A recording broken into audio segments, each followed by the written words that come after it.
Hello, everyone, and welcome back to the Star Wars Stuff Podcast, where we talk all things Star Wars. My name's Colin. I'm Ray. And I'm Hunter. And, I was going to say we have a special guest today, but you know who it is? It's Hunter Smoke. All right. If you don't know, Hunter Smoke does a lot of stuff for the Bible First and a lot of different costume stuff. He recently did the lizard creature thing. I forget the name of it. No, I'm just kidding. It's Bosk. And that costume was so cool. And the funny story behind it is Hunter got like the actual suit just a couple of days before the celebration, and then he had to fix a decent amount of things on it. And but Hunter's very nitpicky about everything. Like from the normal ad fan, we'd be like, oh, cool. But from people who do costumes and everything, because I'm the same way. Because whenever I see costumes at Disney and I see them walking around, like especially if it's like a stormtrooper or something, I can definitely tell what's off. So, but that's the way a Hunter is, but that's what makes his costume so great as well. So I totally feel the pain. So So Hunter, we're happy to have you, and we are going to be breaking down the Bad Batch Season 2 trailer. Now, for people who were at the panel, we got something completely very similar to what we got to the public, but at the panel, it was a lot longer. And then there was footage in the trailer that got to the public that we actually never saw at the panel, which I thought was interesting. But let's break it down. For the record, I have not seen this yet. So great. I have been at work all day, and this past weekend was my sister's bachelorette party, so I was not online. You're good. Okay. So let's. You can buy your freedom. All right. So, how do we feel about the new costumes? I think they're cool. I haven't quite seen them yet. So, like I said, this is my first time seeing it. Okay. So all right. There are new costumes. Okay. I love them. I think it's cool to see. I mean, obviously, the Bad Batch to begin with had a lot of individuality in their kits, but I think that this adds that even more. And something that's nice as well is which was the first thing I heard you say when they actually first showed the when they actually first showed the costumes on the big screen, is that they look way more flexible and they look more comfortable. Yeah, they got rid of the cod and abdomen sections and a lot of the thigh armor for some of them too, so they're going to be way more comfy to wear, and you can probably actually sit down in them, which is great. Yeah. And something nice as well is the people at the panel actually got to see a clip from I think they said it was from episode 1, right? Correct. Hunter? Yeah. Okay. Yep. And from that clip, you can definitely see the growth of the team just in that one clip, especially out of Omega, which was super cool. And we actually see her with a helmet. She has it's not like your standard helmet. It's like an actual helmet. It's very similar to what the Rebels wear in Return of the Jedi. It's kind of like a cap situation. But let's continue. All right. So what planet do we think this is? Oh, I have no idea.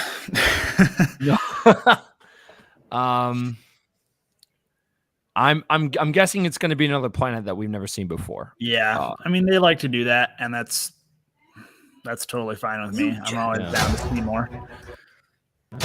So we have a couple of shots of the team looking at each other, and then they're back at home base. We're already free. And then we see a lot of clone commandos. This shot gets me excited. Yeah, this is a really, really exciting thing to see. And I'll wait till we finish looking through the trailer to discuss some other you're points. Not paying attention to what's happening out there.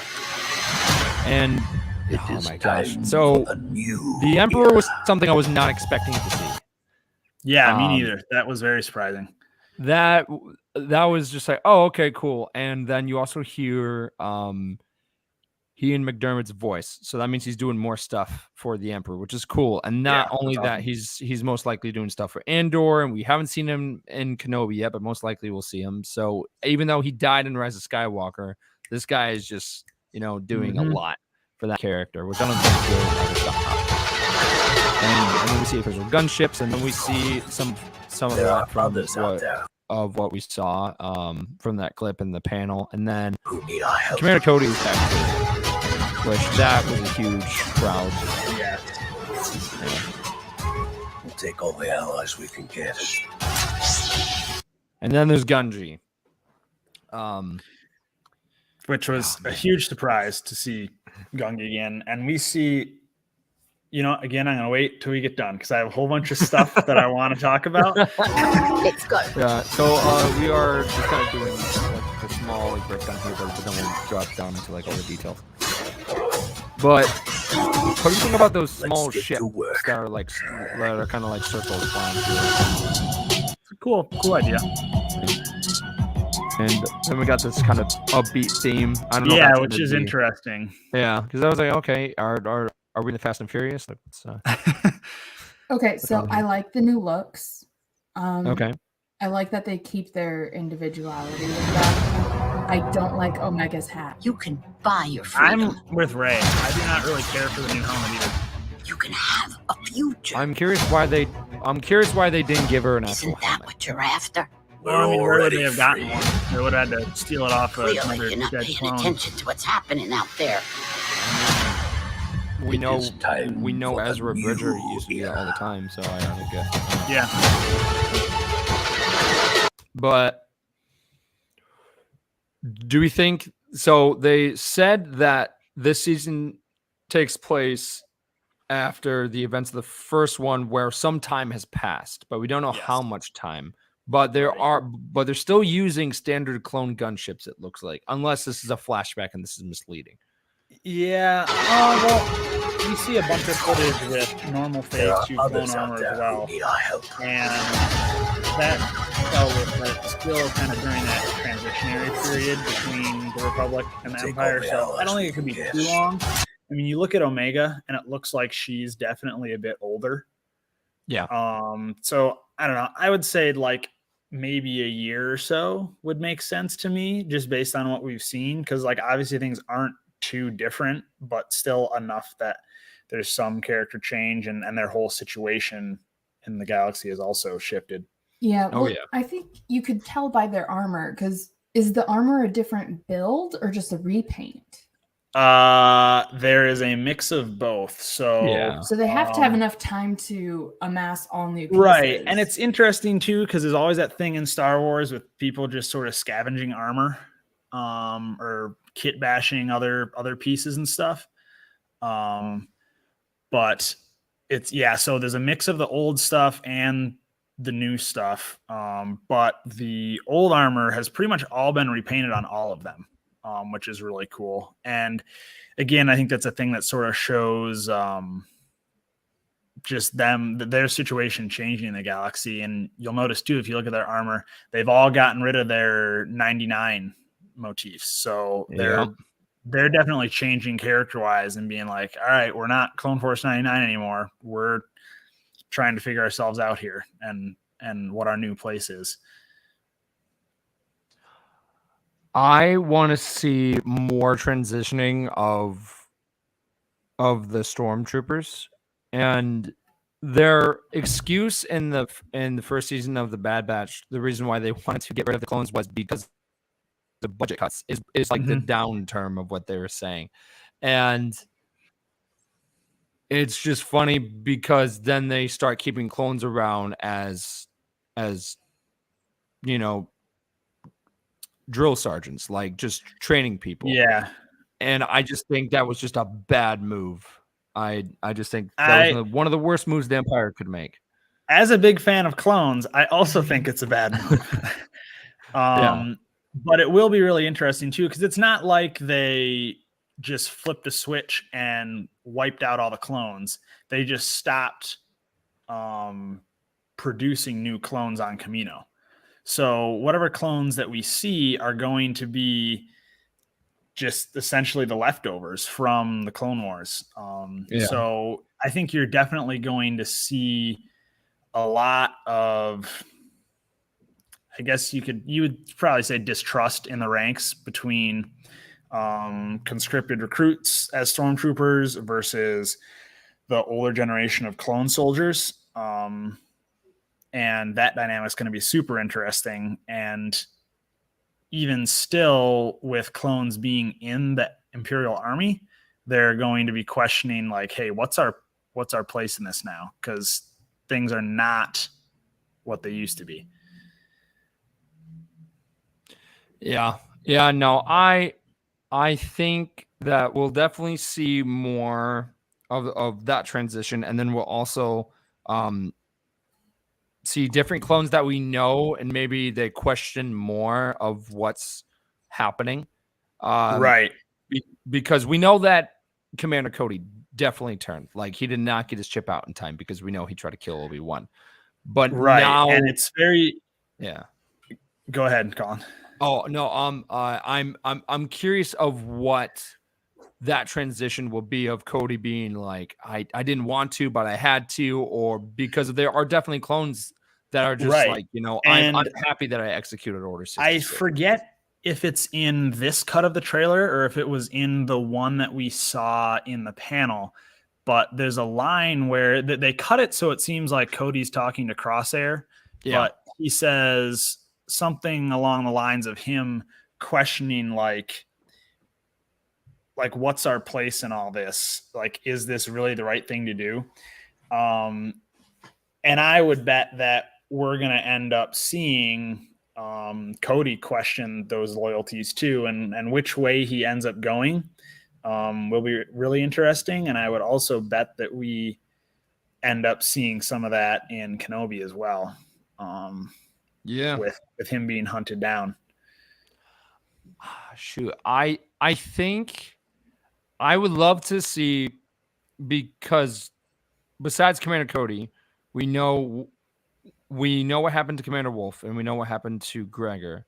But there's other characters that we don't really know what happened to. Like, for example, we don't know what happened to Waxer. Wait, was it Boiler or Waxer that died during the... Waxer was the one who got killed on the bar. Okay. All right. So there's Boyle, and then there's also other clones like Commander Bly. I mean, there are literally millions of clones. Well, we don't know how. I'm talking about like the main clone commanders. I get you. But yeah, it'll be very interesting to see how that changes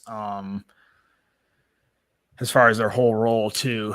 And the whole Imperial Commando thing too is also very interesting, and I have some ideas about that. I don't know if you want me to. I would love to talk about it. Yeah. Because we actually first see Delta Squad become canon in Clone Wars for like a brief second. Right. Yeah. And that was still amazing. I loved that, but I was like, I want more. And then when we actually saw one of them, and close to the season finale, I flipped out. I was like, oh my god, let's go. So we saw Scorch in that training facility, which was crazy. And I think we see him in the trailer again, right? Yes, he shows up in this trailer. And we also see, we see Gungi here, but there's other clips that appear to be Kashyyyk with the Trandoshans and stuff. Okay. Again, I don't know if that was in this cut as well, or just the one in the panel room, but there's one shot of a random Wookiee in this trailer, but we don't see where Cody and Crosshair are talking in front of the mural thing in Coruscant. We don't see that in this trailer, but that was definitely in the trailer that we saw. Okay, yeah. So it's very interesting that we are seeing Delta Squad and mentions of Kashyyyk in this. I don't know if either of you guys have played the Republic Commando video game, but Kashyyyk is a pivotal moment in the story of that game. I'll kind of spoil it a little bit, but the end of the game, you end up on Kashyyyk, and stuff goes wrong, and one of the members of Delta Squad, Sev, ends up being left behind on Kashyyyk. So it would be absolutely amazing if Sev became one of like these leftover clones that the Bad Batch runs into and kind of drags along on their adventures or brings to safety or whatever for some of the storyline. That would be like incredible. And I think it makes sense too, like if Gungi survived Order 66, that he would go back to Kashyyyk. So then, like I said, we also saw there's a Trandoshan sportsman hunter person in one part of this. And wait, in this, because I know she is like the main person for the Bad Batch, but there's you another one that has like grayish green skin. Let's because get there was the Wookiee to there work. Rex. I believe he's in one of the really short cuts here near the end. But I'm not positive. He looks similar to the ones that we saw in the episode of the Clone Wars where Gungi first shows up and the Trandoshans are hunting Ahsoka and the other Padawan. Yeah, like I said, it'd be let's get to work. They're really hinting at and pointing at references to Delta Squad. You're not paying attention to what's happening crazy. out there. And there's been stuff of the original composer for Vodayan, that like Mandalorian chant. There's been rumors and talk of him actually at one point going back and like not remastering, but like redoing that and making a new version for some new undisclosed project. So that would be super cool if this is where that shows up. And even as just that theme, it's a cool like clone kind of like cultural thing in the Republic Commando books and the games. So it'd be awesome if there was callbacks to that with the Bad Batch. Yeah. So something else which you might remember, but there were some unfinished drafts of the Clone Wars.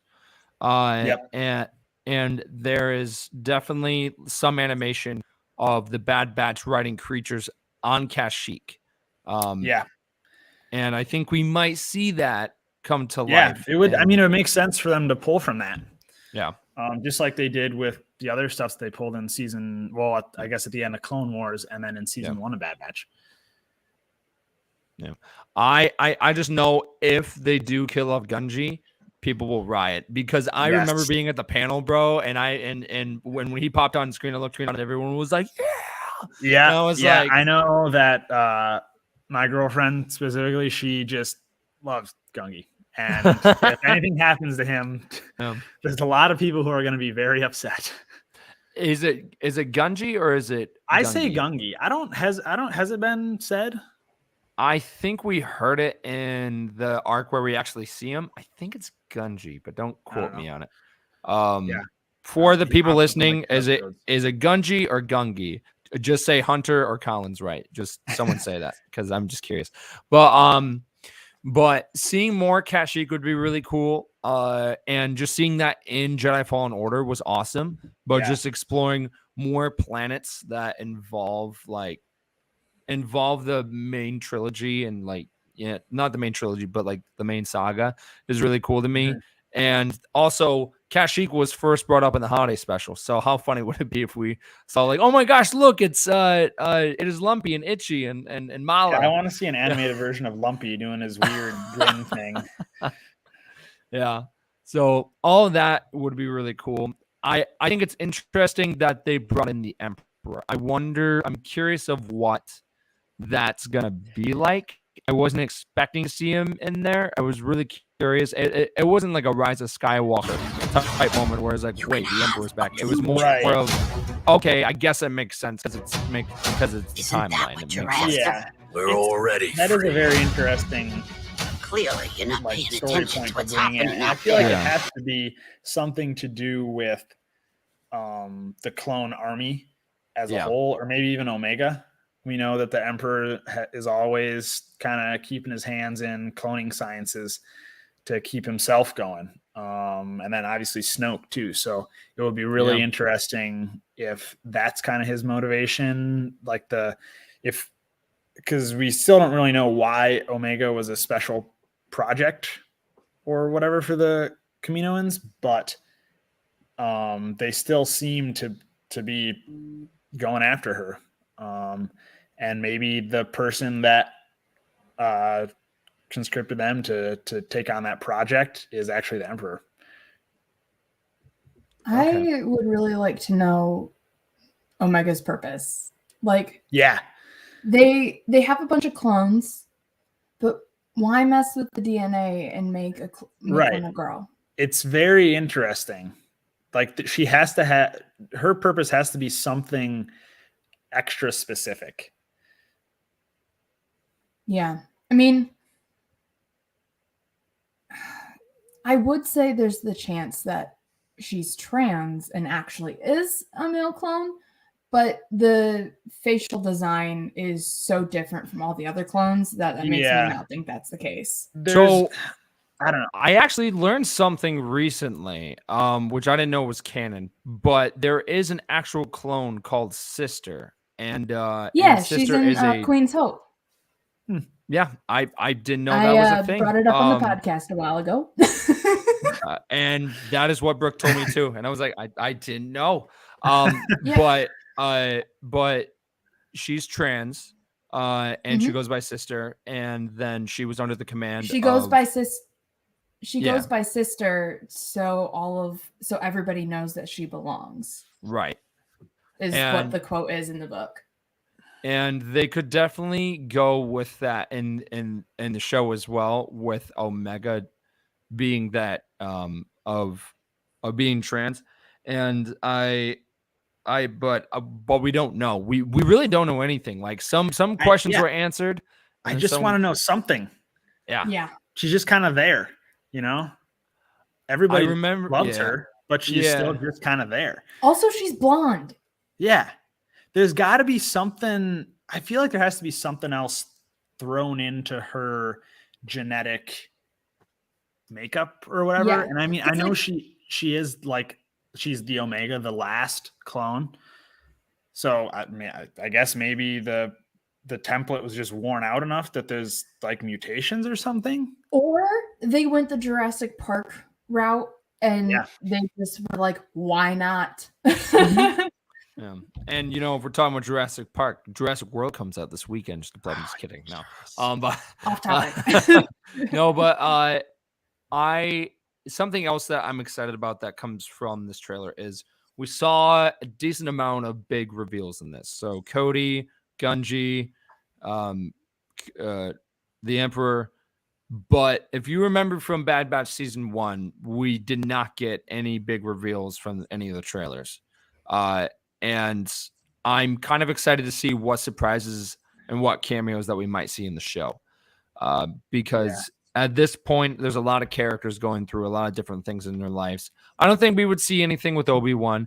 I could definitely see, because of what we saw in episode 3 of Kenobi, of where there's like those different Jedi under the underground railroad type situations of where like they are like putting Jedi in different areas and trying to get them to escape. Gungi being like, that's how he ties into it. Yeah.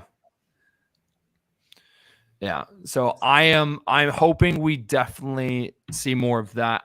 I think Quinlan Voss could definitely, I could see Quinlan Voss like finding Gungi and then like him kind of being an episode with a Bad Batch, and he's like, no, I got other stuff to do, and then that hints at that. That would be a nice tie into Kenobi. Yeah, which I'm hoping that we see Quinlan Voss in canon again, because technically we have, but that was kind of molded into canon later, being like that guy in the background, that guy is Quinlan Voss, and everyone's like, wow, and it's just like that. Well, I mean, we have a bunch of episodes with him in the Clone Wars. Yeah. So my friend said before the first episode of Kenobi premiered, she said her one hope was to know whether or not he survived Order 66. So she was very happy after episode 3. I figured that he would have, and I wish that we got that arc with Quinlan and Asajj Ventress. It turned to be a book, but it was supposed to be like an arc in the Clone Wars. And there's so many arcs that made it into like comic books and stuff that were supposed to be actual like arcs in the Clone Wars TV show, and it just never made it because of the deal with Disney and Lucasfilm, and they transitioned all that over. But I'm hoping that we get some of that live action stuff, and I'm definitely thinking for Kenobi episode 4 next week that we'll get some type of flashbacks, because I'm thinking that Obi-Wan will be like in some type of pain. And he'll kind of go into like a coma type thing, kind of like what we saw in the Book of Boba Fett. Now, I'm not saying I want exactly what we had in Book of Boba Fett, where he's in a back to tank. It's like all crazy flashbacks, and then jumps to the to the present day. Like I just want, if we're doing flashbacks, just do it for one episode and then move on. Because I think everyone wants to see. I think you could do it sprinkled and like have one episode that has like a majority of flashbacks, but then like you could have it sprinkled in later. How like in episode 3 he saw unburned adult Anakin, right? Yeah, kind of like just little like hints thrown in there. Yeah, I will take any Clone Wars live action flashbacks that I can get. Yes, I would also. This is kind of getting into a tangent, but I would love, everybody's talking about Kenobi's flashbacks. I'd like to see Anakin's. Yeah. I think we will. I think we'll see him kind of be conflicted, because right now at that point of stage, I know we're talking about Kenobi, but it's Star Wars stuff. It's fine. We can talk about anything. I think we'll definitely see him jump through like loops of being like, oh, this is Obi-Wan's fault, but it's also mine. Because right now he's so mad at Obi-Wan because he's so conflicted about everything that's happened to him, about him falling to the dark side, and Padme being dead and everything. And the only main people that he's blaming right now for everything is Palpatine and Obi-Wan. And since he's afraid of the Emperor, he's like, you know what, Obi-Wan, that's who I want to take my anger out on. And he's not taking responsibility for your own actions. But when you're angry and you're upset and you can't control something, sometimes you kind of trail back into your memories and think of like why this is happening and where you are because of it. And I think we'll definitely see some type of Clone Wars flashback. I would be so surprised, because this may be the only time that we ever see Hayden, Ewan, to Mara Morrison like in live action together. And I think it would just be the biggest missed opportunity of a lifetime if we never got that. But Dave Filoni and Jon Favreau and Deborah Chow have done amazing work for Star Wars so far. So I would be blown away if we didn't get something on the lines of that. Like even a small snippet of where it's showing like Rex and Anakin right next to each other. Like boom, done. Yeah. So it's and just even seeing the clones in that first episode of Kenobi was really, really cool. And I think it was confirmed that those were actual costumes. That wasn't CGI, like of the clones that we actually saw, and which is history for Star Wars, because and the prequels all CGI, CGI. So that is huge. A very, very big deal. Yeah. And I mean, we saw them in Andor as well, and those were also physical suits. Yes. So I bet you and a bunch of the other people are freaking out and being like, all right, we need to start on the CRLs now. So well, technically we don't start them until after like the first season of whatever it is, but we will definitely be on them as fast as we can. Yeah. I don't know how 501st works, but I know for Rebel Legion, they build it as it comes out, but they don't take any submissions till 1 month after. Right. Yeah. We like the last of it. So, I mean, we do like obviously keep an eye on things as it's rolling and kind of build as we go, but we don't like really like, we would never publish a CRL until after the final episode of a season has aired. And like, for example, in Clone Wars season 7, we were working on the 332nd Trooper CRL during the season, and we had a model lined up, and we published the CRL 3 days after the episode aired. Oh, wow. So, And we'll be on it as fast as we can. Yeah, because I know there are certain costumes that aren't like that have been around for a while, but they aren't officially approved yet.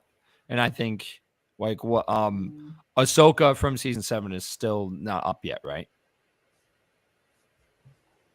I'm not sure on the Okay. Rebel Legion side. Rebel Legion is pretty far behind. It wouldn't surprise me if it's not up. I mean, nothing from Rise of Skywalker is up yet. Last Jedi is spotty. The Sith version of Rey just got put up like a couple of weeks ago, I think, right?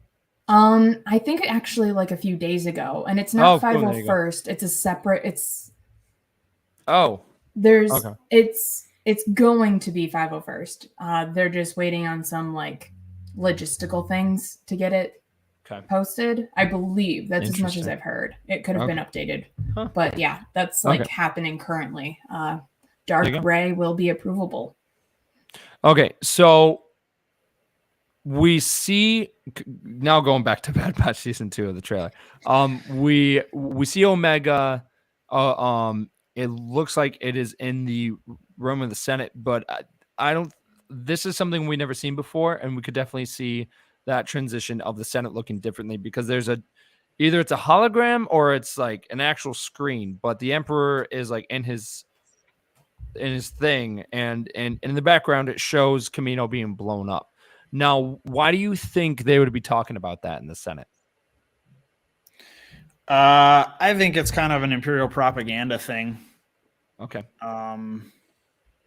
And then being like, oh yeah, we're making changes.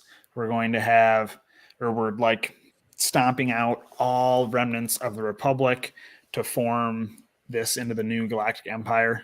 It could be that there's enough of a rebellion movement that they're starting to be like, hey, look, rebels blew up like all of this. And so it could be like anti-rebel propaganda. I don't really know. Mm-hmm.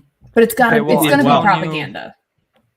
I feel like if I was part of the Senate, though, I'd be like, but the rebels are barely anything right now. How are they getting the firepower? Yeah. Yeah. Well, so this is kind of like a cult. And with any cult, you immediately establish an us versus them kind of a mentality.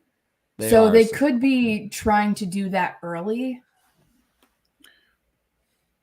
Yeah. I wonder if we'll see Vader as well, because of maybe they become big of a threat, and especially if Gunji's involved. Because we actually never saw Rex encounter Vader. I think that would be very, very interesting. That would be very painful. Because we never got that in Rebels. Yeah, because we never got that in Rebels, which is something I really hope that we would. Yeah. And something else as well, which, again, kind of going all over the place, but I was thinking about this at work today. I was like, in the Ahsoka show, if Luke showed up for some reason and then like met Rex, like of the stories that Rex and Ahsoka could tell Luke, I think that would be really cool too. Because there's like so much history, like, so, but yeah, no, but for the Bad Batch, what's like your main like your top 3 moments or top 3 things that you really, really want to see in the show? Omega's purpose. Okay. That's number 1. Okay. They've built a new character, and I'd like to see where she goes. Because like that was a choice, but we haven't like seen her. I don't want to say seen her do much, but there's a big mystery behind her. There's a lot of unanswered questions, and I want those answers. That's basically it. Okay. All right. Hunter, how about you? That's definitely one of the things on my list.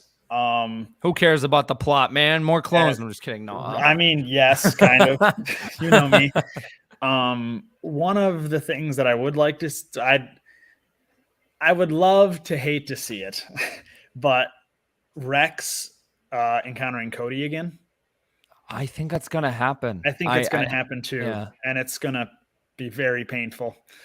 It's gonna be so weird because if they have different like opinions of where we kind of see with the Bad Batch and Crosshair of where they have like a difference between, because of it sounds like Cody was really like that he was conflicted about it, but I could see him trying to put on that strong like front towards Rex of being like, no, I believe in this and this is right, and join me. We know something is going to happen because Cody's not in Rebels.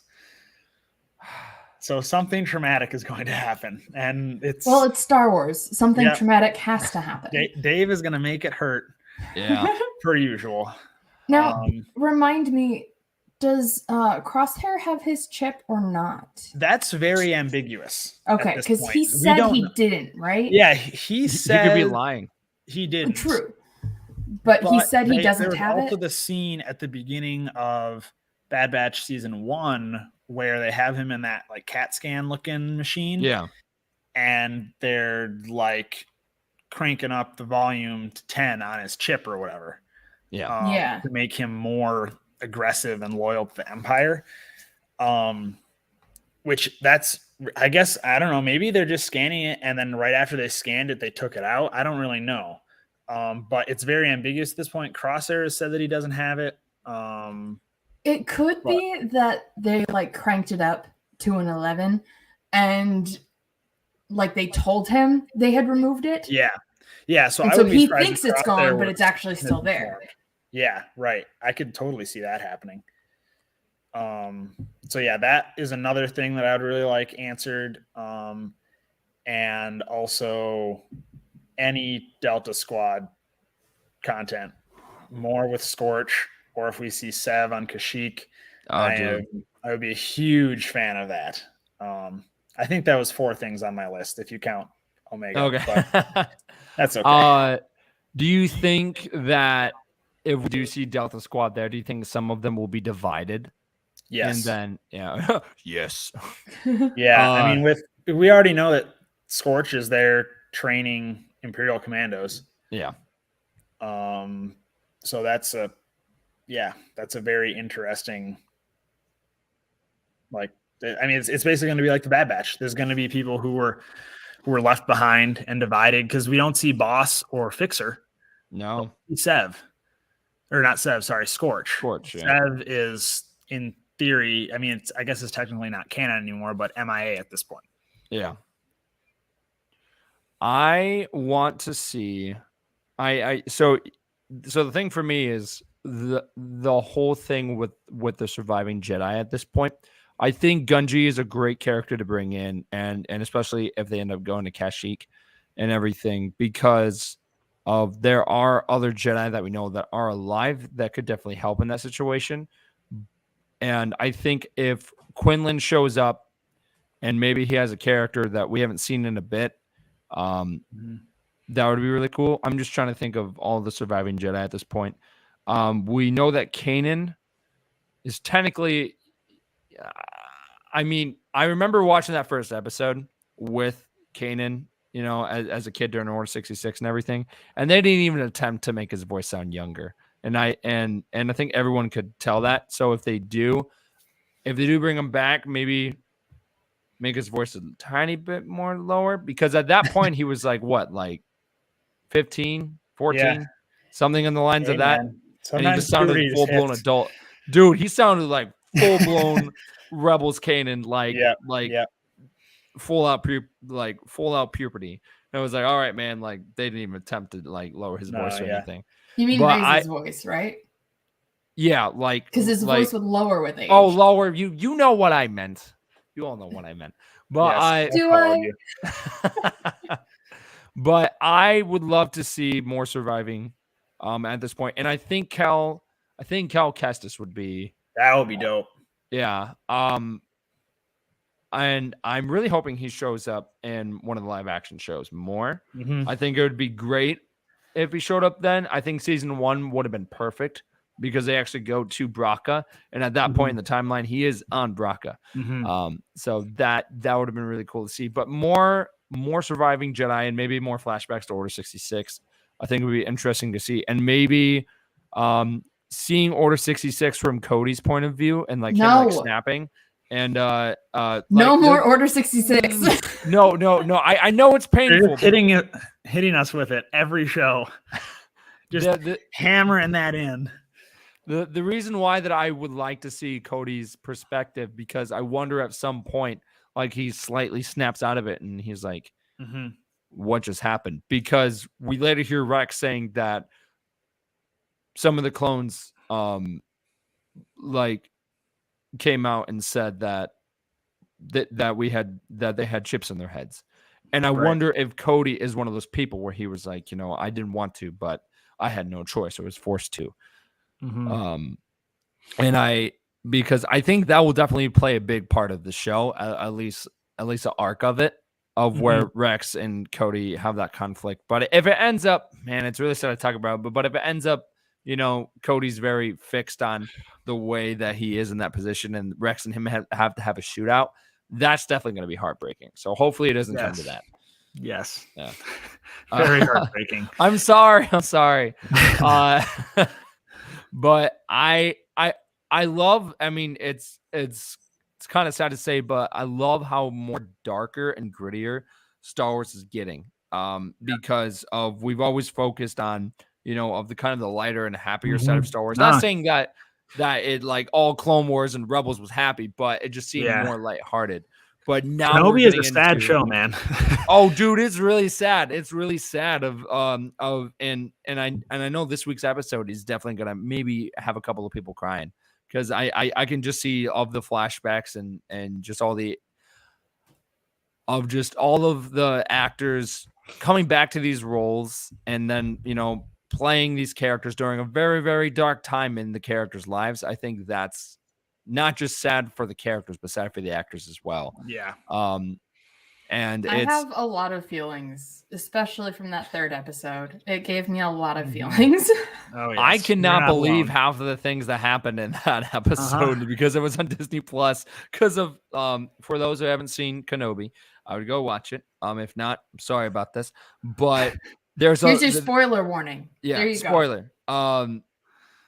Vader walking down the street, and then he just grabs the kid with the Force and snaps his neck. And I was just like, I was like, this is on Disney Plus, bro. Like, what is going on? So I was like, okay, all right. This is happening. they've got a parental feature on there, so they can do whatever they want now. Oh, I know, but it was just wild to me, because ever since Disney got the rights to Lucasfilm, I thought we would never really touch an Order 66 again. But for the past couple of years, we've been getting so many different points of view on Order 66 because we got it in Jedi Fallen Order. We got it in Bad Batch. We got it in the Book of Boba Fett.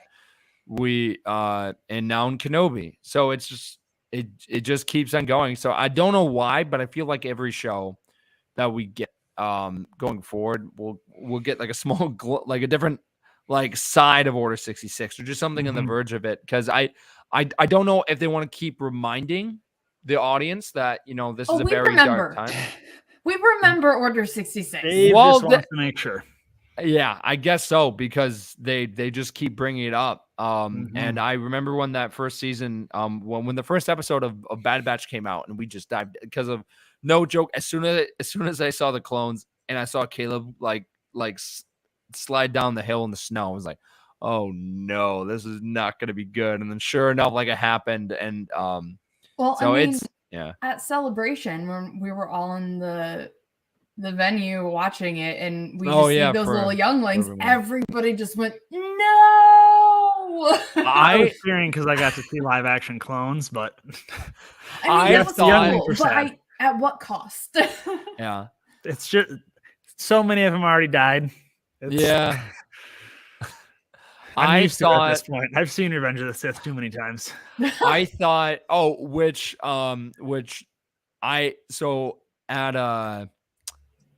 at Star Wars night at Disneyland that night. It was it Saturday night or was it Friday night? Friday night. Friday. Okay.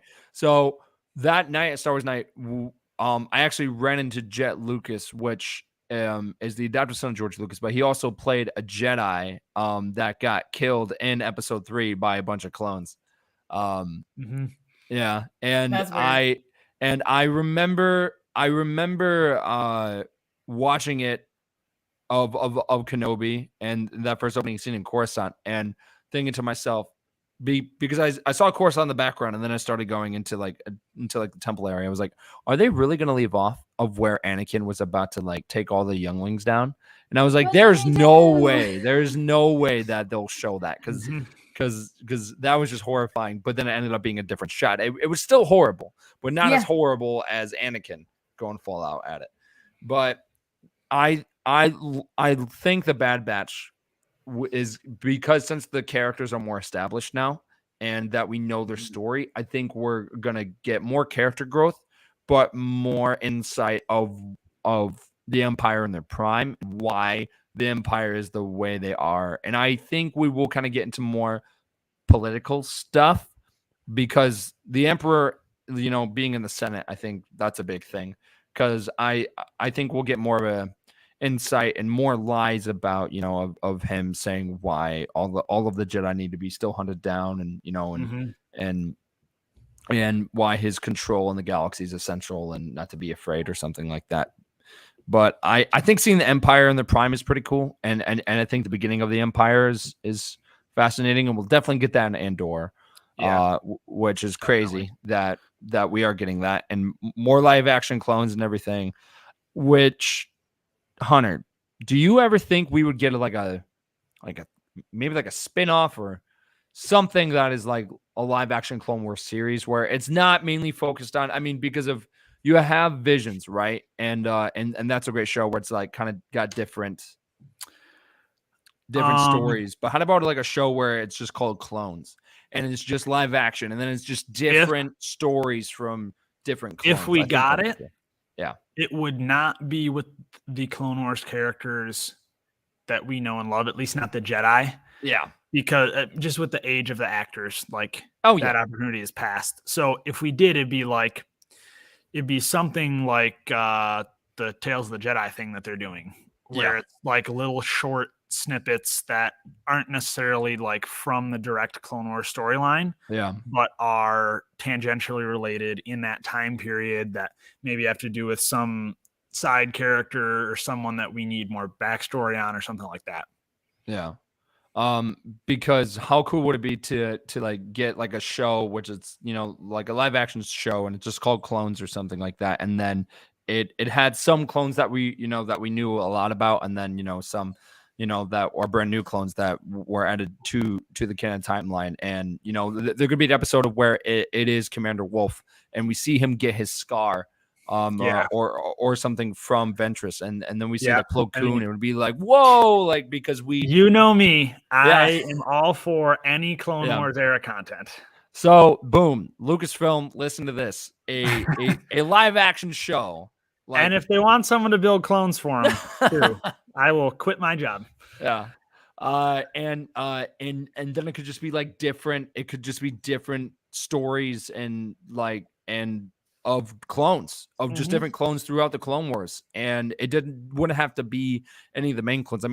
I guarantee people would love to see Captain Rex and everything, and that's great. Right. But and you know what? If it's not live action, it's not live action. I think we would all love live action, but if it ends up being from the actual Clone Wars and we actually get to see some of the things that we never got to see in the Clone Wars TV show, I think that would be super fascinating. But yeah. So there is Batch. A lot to look forward to. So much. Yeah. All right. So let's dive into the second, into our second topic, which is Tales of the Jedi. This show is going to be, it's kind of a test, is what Dave Filoni said. And the test is whether or not I can handle Ahsoka's gigantic forehead. Wow. Explain okay. it. Explain it. It's huge. Explain Well, It's well, she's a almost baby. as big as the one in the Disney park. Like she Which- grows into it. I understand. Okay. But is that normal? So my wife actually waited in line for almost 2 hours to meet the Disney Ahsoka at Star Wars Night, and I was like, there's a bunch of Ahsokas at Star Wars Celebration. I was like, all right, it's fine, it's okay. Like, I was like, if it makes you happy, it makes you happy. But Did she get an autograph? from the Disney Ahsoka, I mean, I Yeah. don't know. I never asked her. I mean, I would hope she did. She was in line Because for 2 that would hours. make it worth the wait. That'd be cool. Okay. But the first 2 episodes will take place through 2 characters' main journeys, which is Count Dooku and Ahsoka. And as we know a lot about Ahsoka's journey, there are some things that are going to happen in the show that we never saw throughout the other shows that have Ahsoka. And the first episode will, show Ahsoka as a baby and everything, and will mainly focus on her mother. And then the second episode will be Ahsoka learning how to use her 2 lightsabers. It will be in that transition of where it's from the first 2 seasons, and then it will jump into it will be in that between period of where she gets her new costume and lightsabers and where she has her old. And we actually saw Rex in that trailer in a couple of clones, so that's cool. New clone content. And then the last episode of the arc will have this cool shot right. Where is it? Right here. And that's going to be where it's got Ahsoka and the Inquisitor. Which I have not read the book, but apparently that is a scene directly out of I was the just going to Ahsoka say novel. that. This is like exactly what happens in the book, and I wonder if it's the same. Like she stays with these villagers in this farming town and stuff. Yep. And I'm wondering if it's going to tie into that, which would be Yeah, really, because really neat. E.K. Johnston posted a picture of that scene with just a bunch of exclamation points to Instagram. So that's how I found out that it's from the book. So and I got to read that book now.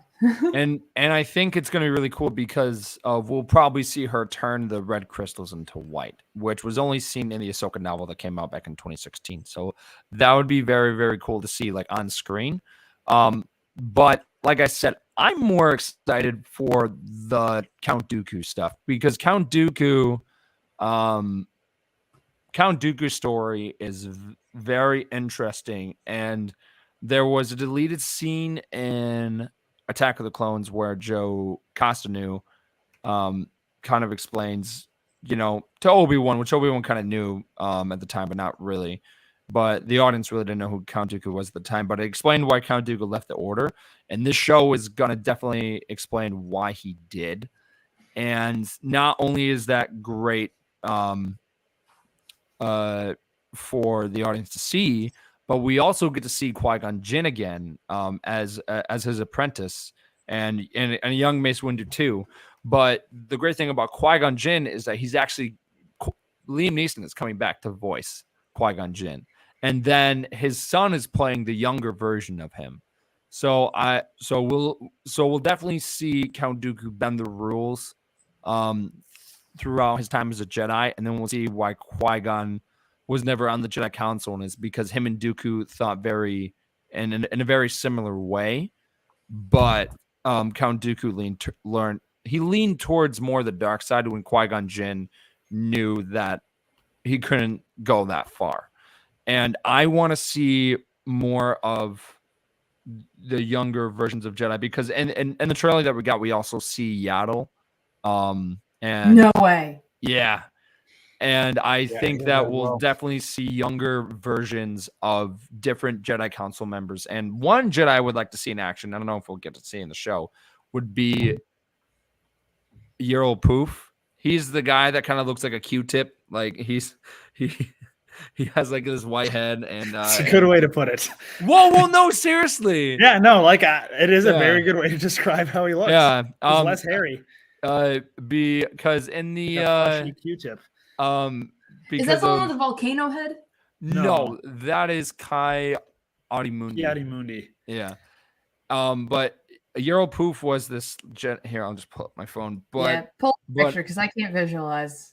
I look at him in battle because no joke, Hunter. His head is like this, like all the time. We just sit down and it's like that. So I was just like, how on earth would he fight? Would he be like? I'd be like, oh, here I come. It's like, is your neck gonna break? Like, what's? I don't know. If you see that coming at you, you're gonna run. That's terrifying. Well, yeah. It's like one of those car sales balloons. Yeah. So it was this guy right here. Hang on. There you go. Oh yes, I remember. Fleshy Q-tip. Yep. Yeah, that is perfect. Pretty much what they are. And it has no relation to the like as far as I know, he's like a totally different species. But if this show is a success, what other origin stories of different Jedi would you want to see? Cal. Yeah. I'd like to see Palpatine. That would be interesting. Boom, that's it. Too. Yep, Cal. He doesn't really fit the title. Wait, that would who? be super cool. Wait, Palpatine. who? Oh. I want to see young Sheev as a Jedi. I don't think he ever was a Jedi. I think was he not a Jedi? Nope, he just wasn't. Went school to be a politician. Yep. And then because he had a master. Well, Darth. Yeah, well, just as the Sith though. Yeah. So, have you read the Darth Plagueis novel? No. No, Hunter, you? Yeah. Would highly recommend it. It's super. Yes, it's so dark. Like, there. I mean, we all know that Palpatine does kill Plagueis, but in the novel, it's like no joke. It's so long on how he does it, and it's so descriptive of how much Palpatine was enjoying it as well. Oh, which that's obvious. It's a super. Yeah, it's a super dark novel, but Plagueis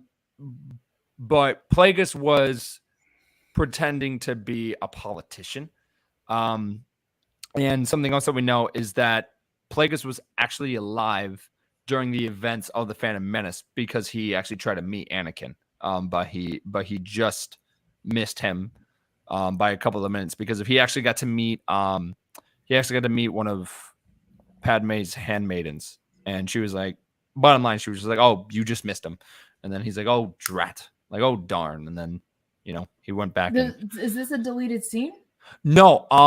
This is all in the novel. Which now the novel. I want to know what handmaiden it is. Yeah. But, yep, that's the main thing that you're getting out of it is the handmaiden. No, but but I don't know. There are a lot of Jedi that I would like to dive deeper into, but there's a lot of them, and I guess they could dive deep into the Old Republic and stuff like that, I guess, if they wanted to. I think a young Mace Windu would be interesting, and just to see why he's so strict, and which we are going to see a young Mace Windu in the series, because we see him fight alongside Dooku, which is pretty cool. But I think a Master Sifo-Dyas, which if the show ends where like Count Dooku and Sifo-Dyas end up having like that conflict on Felucia, and then I think I'm good on Sifo-Dyas. But yeah, there's a lot of characters. But yeah, no, they're not Jedi or anything, but I'd like to see backstories kind of like that for other characters. Like, I would love to see a backstory of like Rey's parents. Like, there's going to be some of that in a book that's coming out. Yeah, I was going to say. Remember the title of? Do you guys remember those? They're not canon anymore, but I guess there's kind of a new canon version. The From a Certain Point of View books. Yes. Stuff like that would be incredible. Yes. Mm-hmm. Yeah. I think one of my favorite stories was was from the New Hope one, and it's where the bartender over the cantina, we like learn why he doesn't like droids, and it's because his parents were killed by Beldroids during the Clone Wars. And I was like, that's such a great detail to a character who's on screen for like a minute. It's like, boom, there you go. That's a great backstory. Yeah. And I would love more stuff like that. And if they did like a certain point of view into a series where like it was short stories like that from the book, but they made it into like maybe the Clone Wars animation, I think that would be sick. And they honestly could do so many characters. Yeah. But yeah, so that's mainly, all about that. Of the details that we know. It's coming out this fall, and including with Bad Batch as well. So much content this fall. So most likely when Bad Batch comes out, we'll definitely be doing commentaries for that stuff. When is Andor dropping? Andor is dropping on August 31st.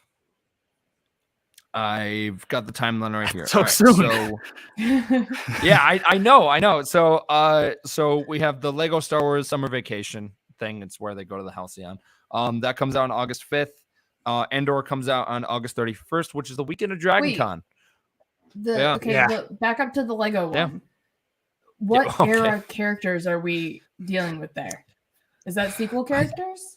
I think I saw some sequel characters, and I think I saw some prequel characters. There's going to be a thing where it's canon but not canon. It's going to be one of those stories, I guess. I just didn't know because like Halcyon is in Batu, so I didn't know.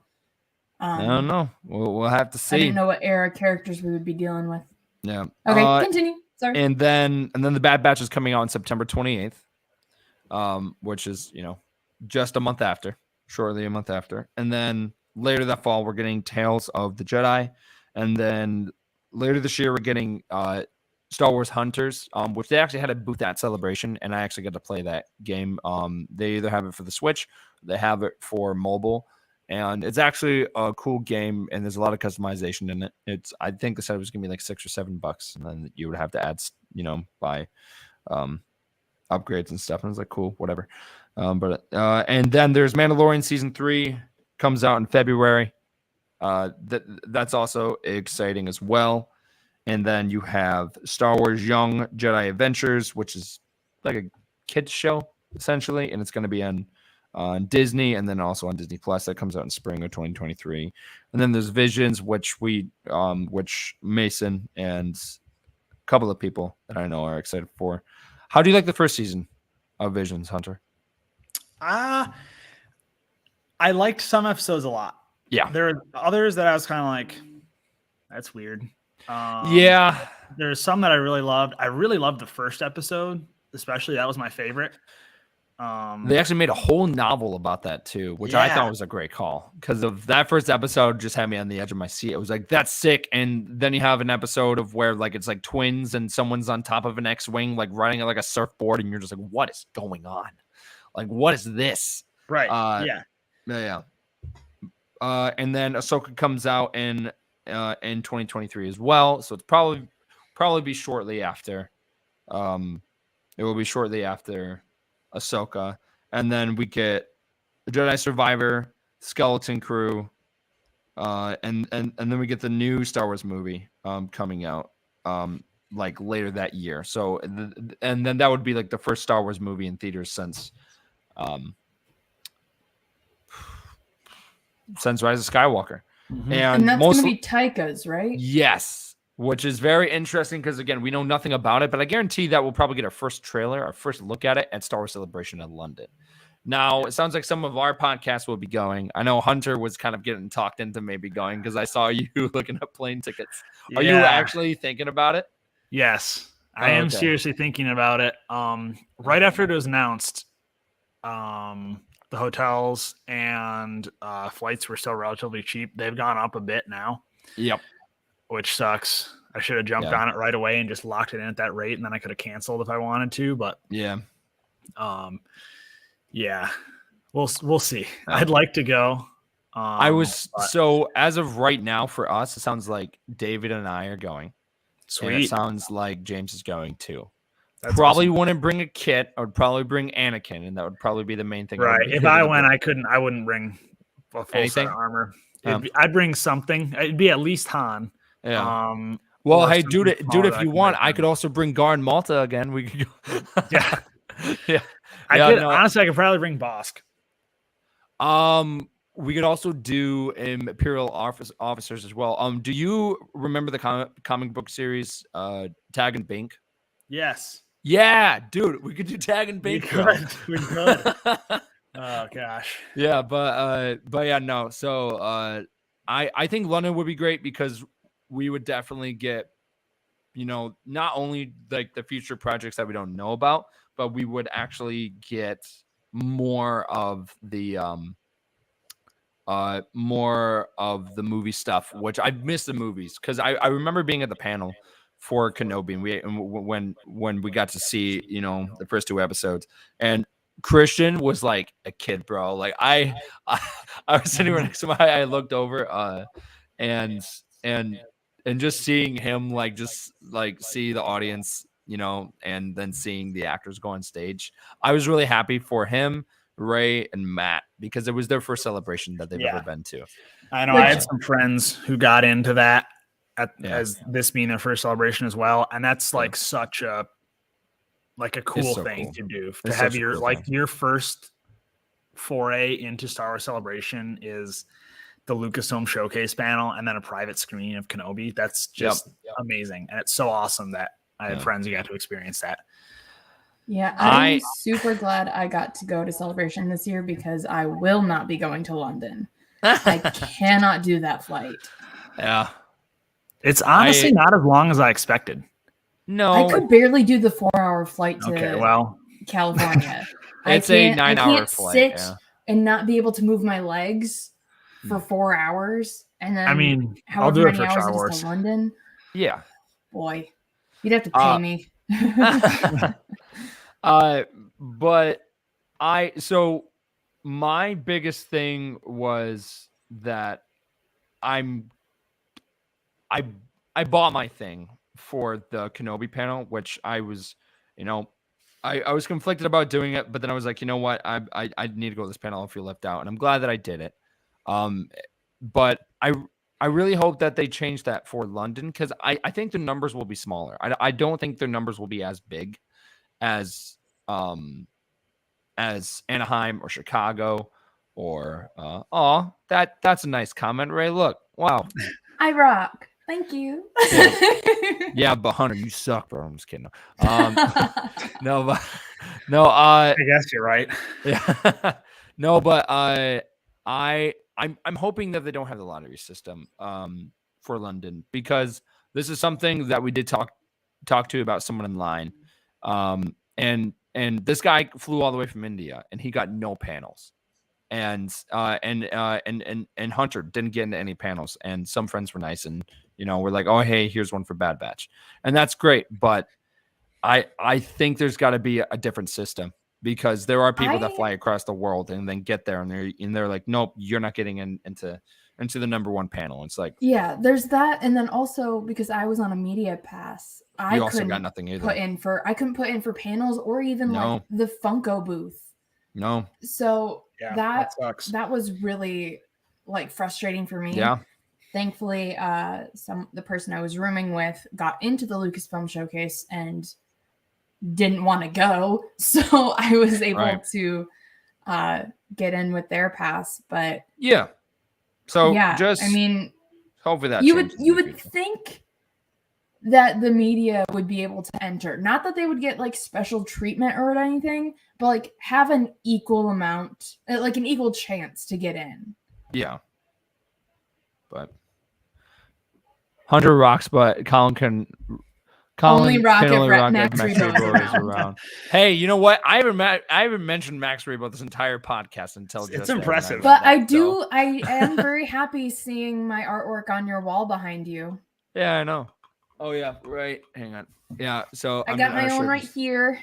This Yeah. was my thing for. I mean, this is an audio medium, but for those watching us, I made a little thank you for Colin for helping me get to Celebration, and it is a Renaissance painting of Max Rebo. And you can find those on our Patreon for no, I'm just kidding. No, but no, but you can find it on my Redbubble. Yeah, there you go. But yeah, An obscure bird. so from Just saying. so Hunter, so from this celebration to past celebrations, how would you compare it? Was it super good? Was it like okay? Oh, it was great. I get my one. Celebrations always change for me as like my place in the Star Wars community kind of changes, and I get like more involved with the 501st and stuff, or just like my page on Instagram and stuff grows too. And like I go this celebration, I was staying with like the group of my best friends, and that was amazing. And I got to see all these people who like I don't get to see that often, like you both of you guys, and you especially, Colin. But like people who like I love spending time with, and I just can't do it because we live across country from each other. Yeah. And this celebration, I got to do a lot of that, so that was amazing. And that made the show great, even in addition to all the panels and stuff. I agree.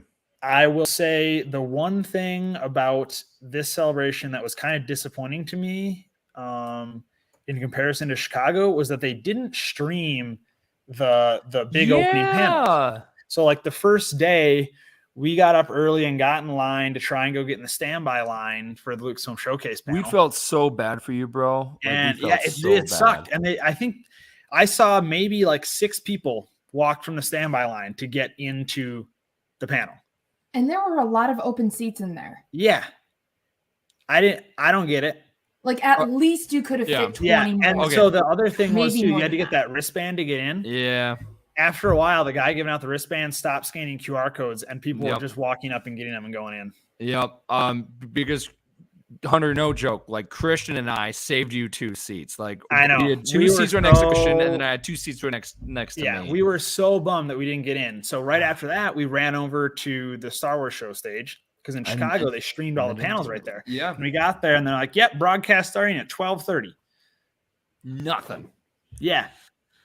So that was a real bummer. But I mean, I still had a great time otherwise, and it was amazing. I always love Celebration. It's just so cool to be around that many people who all love Star Wars. Yeah. For me, honestly, this celebration was great because of my first celebration. I really didn't do any major costumes. I did one Mandalorian like fan made costume that I made, but at the time I wasn't part of the 501st or anything, so I really didn't know anything about costumes. But then 2019, I was part of the 501st, and I was trooping around, and it was awesome. It was great. And then this one, Hunter, yeah. So you and Christian really helped me get into like kind of expanding what I've been so used to, and Christian helped out a lot. Christian really helped me out a lot of getting into Anakin, and we had the wonderful opportunity of doing a photo shoot with Ryan, which I wanted to give him a plug because Ryan at Ryloth Photo on Instagram. He is a phenomenal, my favorite photographer to work with. His stuff is incredible, and he shot with so many amazing people at Celebration, like Ray Connects, Adam Valderon, like all these amazing people, and just super stellar costumes. And he posts great stuff. Very talented photographer, so definitely go check him out.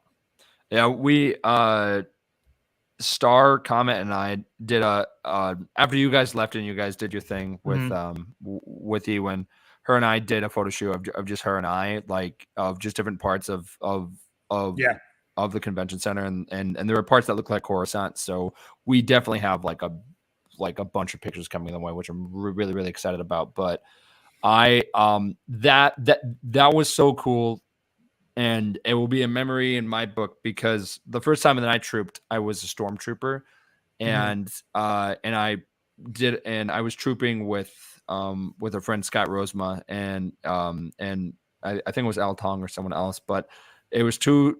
I looked to my left and I was trooping right next to Darth Vader, and I was like, "This is so cool! This is awesome! Like, this is real life." Yeah, and then as Anakin, And we were doing the photo shoot. I looked over and it was like, it's Rex, it's Cody, it's Obi-Wan, it's Ahsoka. It's like, I am fulfilling a childhood dream, and I did it because people pushed me to get there. So I'm so thankful of you guys and for pushing me to get there. And I actually got my first 3D printer. I started learning printing because of Hunter as well. I am always happy to be an enabler. Yeah. Yeah, man. No. I've we have started to work on BD1 again. The top of the like the actual head of BD1 is almost finished, and then we're gonna start working on the legs. But I'm definitely looking into more stuff to do, because of not only does Hunter do all these costumes for himself, but he also does commissions and everything too, which Hunter, I would like you to plug that, because his work is phenomenal. He does such phenomenal work, and you can really tell that his heart is in his work, because all of the products that he makes are just incredible. And there was one that you recently did, which was Commander Cody. Yeah. So the Commander Cody that you were just talking about in the photo shoot that we did, I painted that up for Ben. Yeah. And that was a super, super fun build, and I love doing that. But yeah, like Colin said, I do take a limited number of commissions just because I have a limited amount of time. So I wish I could build armor as my full-time job. That would be amazing. But yeah, I take mainly painting commissions. I'll do assembly on helmets, but not on armor, just because it's so hard to size the people remotely. But yeah, I run like all that through my Instagram at Jedi Hunter.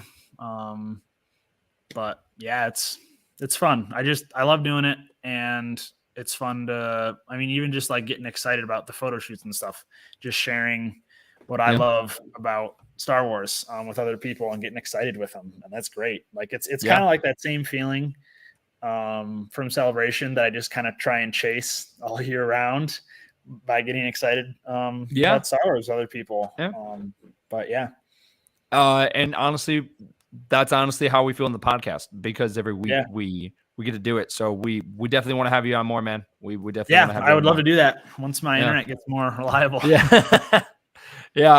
Because there's a lot of Star Wars content coming out, and on our Patreon we are trying to do as much stuff as we can, because we are changing the way that we do Patreon, and that includes commentaries, which I know you and David started doing the first season of Bad Batch. So we need to finish that before we get to season 2. So when season 2 comes out, then we can hop on it right away. Sure. But honestly, guys, there's a lot of Star Wars content coming on the way, and we're so honored and so excited to talk about it. We're on Facebook, we're on Twitter, YouTube, we're on Patreon, like I said, which all that stuff is changing this week. So get ready for that. We have new tiers. We're on TikTok. We're on Instagram. We love hearing from you guys. We actually got to meet some of you over at Star Wars Celebration, and that was super exciting. And and some of you got some of our merch, which we have challenge coins, and I actually got Hunter's challenge coin too. I only had his stickers, but here's ours. And then on this side, it goes. I'm so excited with how those turned out. They look great. And then this is Hunter's compared to ours, because look how cool that is. And then if you look on this side, you have Boba and Bosk, which is just so cool. So I love challenge coins, and we definitely have more challenge coins on the way. So get ready for that. I'm working on one where it's like our podcast logo on one side, and the other it's got Max Rebo and the Black Spire Outpost in the background. What? Come on, man, it's cool. But yeah, it sounds like we're definitely excited for the next episode of Kenobi. I think the main thing that we all want out of it. Okay, fine. All right. So each person right now come up with a prediction that will happen in the next episode. Hunter, go. I think one that I can almost guarantee, I think little Leia is going to make a fool out of Reva. Oh, yeah. But I have a feeling that this, flashbacks, like Kenobi's trauma being thrown into a fire by Anakin, yeah, is going to spur some traumatic flashbacks. Oh yeah, it definitely will. I think getting a different perspective of the fight in Mustafar would be cool too, like a different action shot that we never seen before. But I think for me would probably be the flashbacks. I think definitely seeing Anakin and Obi-Wan, like maybe being back at the Jedi Temple and having a laugh or something, and then Obi-Wan like wakes up. I think that would be really interesting. But I think flashbacks are definitely going to happen.